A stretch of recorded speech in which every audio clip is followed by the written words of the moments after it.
Hello friends, whenever we talk about the weight of steel bars or rebar, the very first formula that comes to our mind is the magical d square by 162.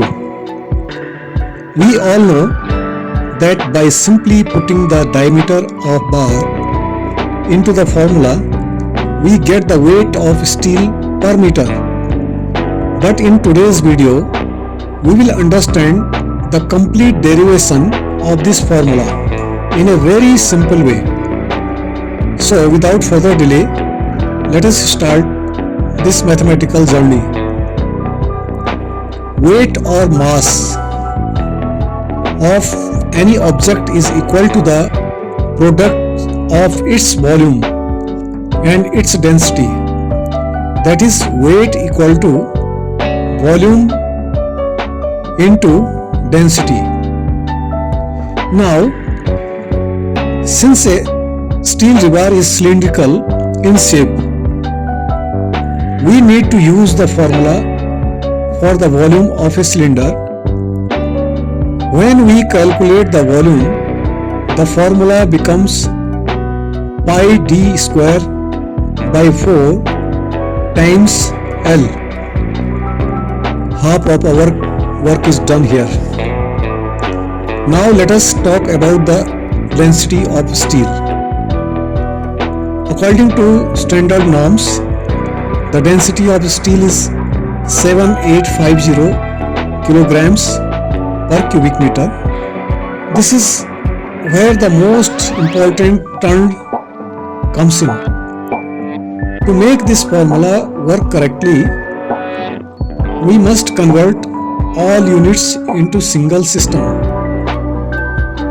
We know that 1 meter contains 1000 millimeters. Therefore, to convert millimeters into meters, we must divide d by 1000. Since d is square in the formula, the 1000 will also be square, which becomes 10 lakhs or 1 million. Now our equation will look like this.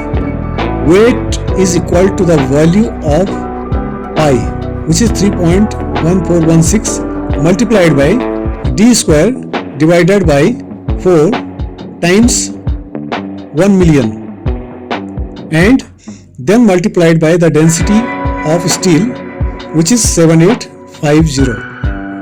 When we simplify this maths, meaning we multiply 3.1416 by 7850 and divide it by 4 million, so the formula for weight becomes d square times 0.006165. To make this problem easier, we convert this decimal number into a fraction. To do this, we divide 1 by 0.006165.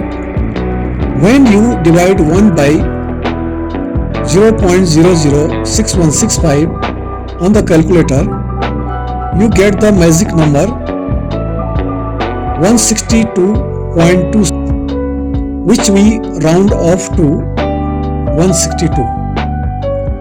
And that is the exact reason why d square times 0.006165 transforms into the universally used formula d square by 162. So friends, this is how a simple volume and density formula combined with unit conversion gave the world of engineering this incredibly easy and useful tool.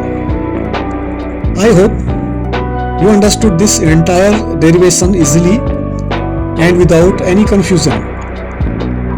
Thank you so much for watching this video till the end. If you found this explanation helpful and easy to understand, please hit the like button right now and don't forget to subscribe the channel. Also, please share this video with your friends. Thank you so much for your support, and I will see you in the next video.